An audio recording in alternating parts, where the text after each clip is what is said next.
2부에서는 말씀드린 대로 학생부 종합전형에 대해서 좀 알아볼 건데요. 또 마지막 순서에는 아까 말씀드렸던 그 학과 소개가 있기 때문에 우리 끝까지 한번 좀 지켜봐 주셨으면 감사하겠습니다. 네, 그럼 학생부 종합전형 아까 말씀드린 대로 2개 전형이 있잖아요, 선생님. 어떤 차이가 있나요? 네, 인하대학교 학생부 종합전형은 전체 7개 전형으로 운영되고 있습니다. 이 중 대표 전형으로서 인하 미래인재 전형과 인하 차임제 전형이 있는데요. 이 두 전형의 주요한 차이를 간단하게 살펴보면요. 일단 전형 방법으로서 인하 미래인재 전형은 다단계 평가 방식을 씁니다. 그래서 1단계 서류평가, 2단계 면접을 실시하고 있고요. 인하 차임제 전형은 서류평가만으로 현재 선발을 하고 있습니다. 그럼 인하 미래인재에서 면접과 서류평가 비율은 어느 정도 되나요? 네, 인하 미래인재에 있어서 서류와 면접평가의 비율은 2단계에 가면 서류평가 70, 면접 30이 되겠습니다. 그 다음 차이점으로는 이제 평가 기준이 될 수가 있겠는데요. 두 전형을 간단하게 살펴보면 인하대학교 평가 요소인 지성, 적성, 인성 종합에서 두 전형 모두 인성 종합은 25%씩으로 동일한 비율을 보이고 있는 반면에 인하 미래인재 전형은 지성, 적성은 25%씩으로 인성 종합과 거의 골고루 똑같은 방식을 쓰는 그런 전형이고요.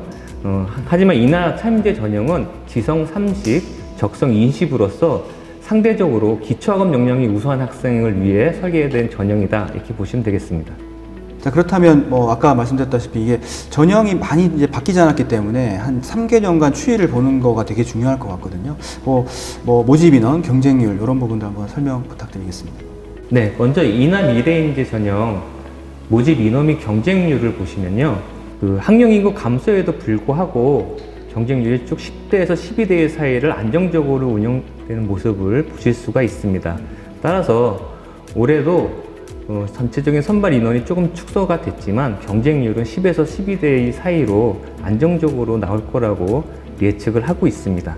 그 처음에 말씀드렸다시피 주요 대학들이 학종이 조금 줄다 보니까 우리 대학 쪽으로 좀 몰릴 것 같기도 한데요. 어떤 예측은 비슷할 것이라고 보시는 겁니다. 네.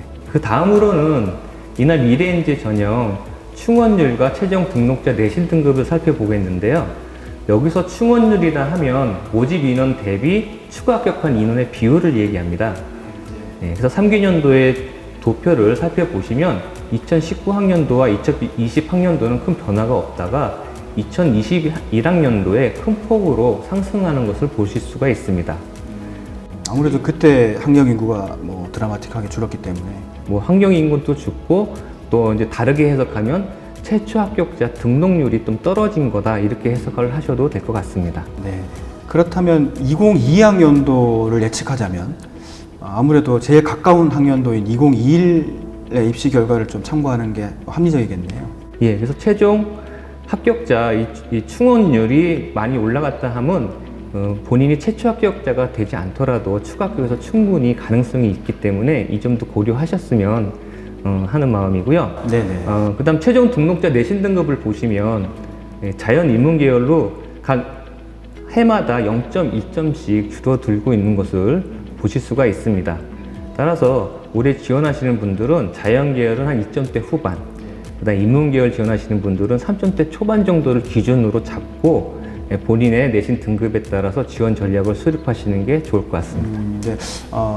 입시 결과가 올라가 있는 입학 홈페이지에 보면 입시 결과 올라가 있으니까 그걸 토대로 2021 토대로 참고하시면 된다는 말씀이십니다. 또 이제 짧게 좀 질문드리고 싶은 게 이게 블라인드 평가가 작년에 이제 도입이 돼서 이게 입결이 특정 고교 유형이 많이 뽑혔을 것 같다 이런 여러 가지 이제 얘기들이 많은데 우리 대학의 사례는 어떤가요? 좀 짧게 한번 설명 가능할까요?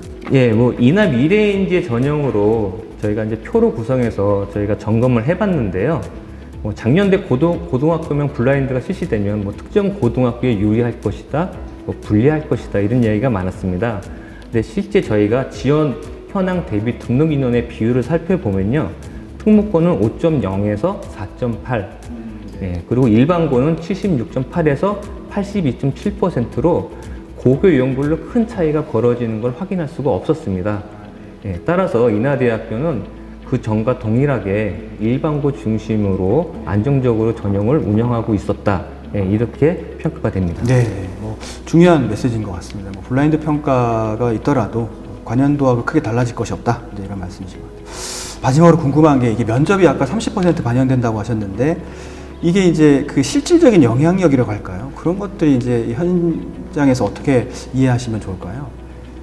예, 실제로 홈페이지에 입학처 홈페이지 찾아보시면 거기에 관련돼서 해석이 가능한 부분이 있는데요.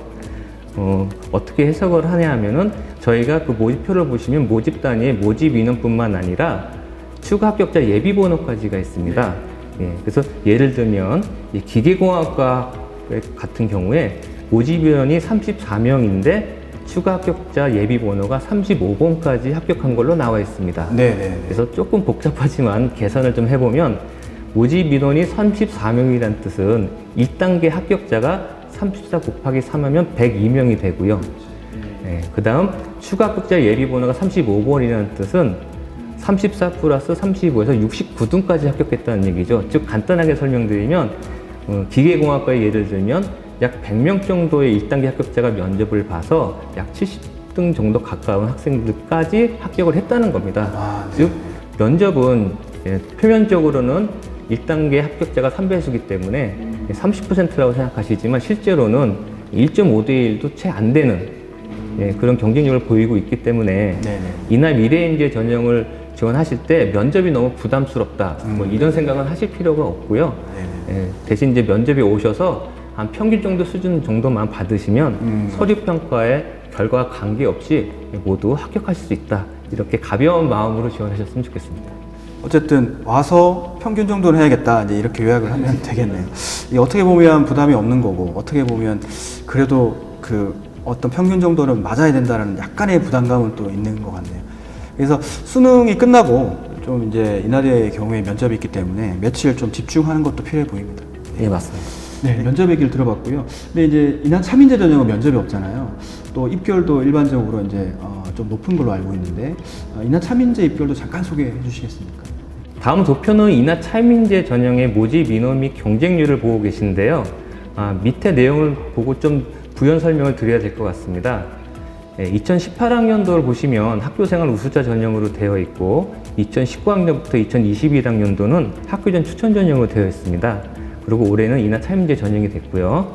그래서 2018학년도에는 학교장 추천 그 방식이 적용되지 않았던 그런 전형이고요. 그리고 2019학년도부터 21학년도까지는 학교장 추천 방식으로 고교별 추천 인원 제한까지 있었던 해입니다.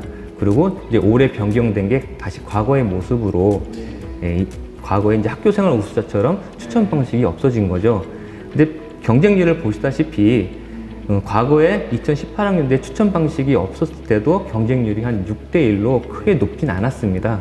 그래서 현재 올해 인하 차민재 전형으로 운영이 되면서 고교 추천 방식이 없었다 하더라도 경쟁률은 5대 1에서 6대 1 사이 그 정도로 유지가 되지 않을까 조심스럽게 예측해 봅니다. 현장을 다녀보면 이제 이런 질문이 많거든요. 그 추천이 없어졌기 때문에 경쟁률이 너무 올라가면 어떡하냐 걱정이 많았는데 그런 점은 뭐 지금 설명하신 대로 크게 영향이 없다 이렇게. 저 개인적으로는 많은 학생들이 선호해서 경쟁률이 올라갔으면 좋겠습니다. 인하 차민재 전형 충원율과 최종 등록자 내신 등급 현황을 최근 상기하는 걸로 보시면요. 인하 미래인재 전형과 약간 다른 양상을 보이고 있는데요. 자연계열 같은 경우에는 약 140에서 150 정도 사이에 큰 변화 없는 반면에 인문계열 같은 경우에는 168에서 139, 176으로 등락이 폭이 컸고 특히 21학년도에는 인문계열 같은 경우에 거의 180%까지 육박하는 이런 큰 충원율의 증감을 보였습니다. 다음으로는 최종 등록자 내신 등급인데요. 이 부분은 인하 미래인재 전형과 동일하게 매년 0.1점 정도 떨어지는 모습을 보이고 있습니다. 그래서 자연계는 2.3, 그 다음 인문계는 한 2.8 정도로 앞서 보신 인하 미래인재 전형과 비교해 보시면은 한 0.4에서 0.5 정도 좀 더 내신 수준이 좀 우수한 학생들이 인하 차민재 전형에 합격을 하고 있다 이렇게 보시면 될 거고요. 전형의 특징이라고 봐요. 예, 좀 더 부연 설명드리면 인하대학교 학생부 교과 전형도 인하 차민재 전형과 성적이 거의 점수대가 비슷합니다. 그래서 인하대를 만약에 인하대를 지원하시려고 하는 2점대 중반 정도의 성적을 가지고 있는 학생들이라고 그러면 학생부 교과 전형과 더불어서 참여제 전형 이 두 가지를 같이 넣고 비교해 보시는 게 어떤지 추천드립니다. 아, 그렇죠. 이게 수능 최저를 기준으로 내가 수능 최저가 된다고 하면 교과가 또 오히려 유리할 수 있는 뭐 이런 말씀이신 것 같습니다. 그리고 수능 최저가 안 되면 이제 내신 등급을 조금 더 반영하는 참인제 전형. 네, 맞습니다. 종합전형 중에서는 인하 참여제 전형이 교과 성적이 우수한 학생들이 유리한 구조죠. 그렇죠. 전체적으로 보면 그런 틀이고 이제 아마 아까 0.1씩 떨어진다고 했는데 아마 올해가 이제 올해로 이어지면서 학력 인구 감소가 조금 이제 줄어드는 추세니까 작년 결과를 조금 더 참고하는 게 합리적이지 않을까. 예, 맞습니다. 전년도에 있는 기준을 가지고 뭐 올해도 크게 떨어질 거라고 예상하시기보다는 네네. 작년도 결과를 그대로 생각해서 지원하시는 게 어떨까. 아, 네네. 이제 정리가 되는 것 같습니다.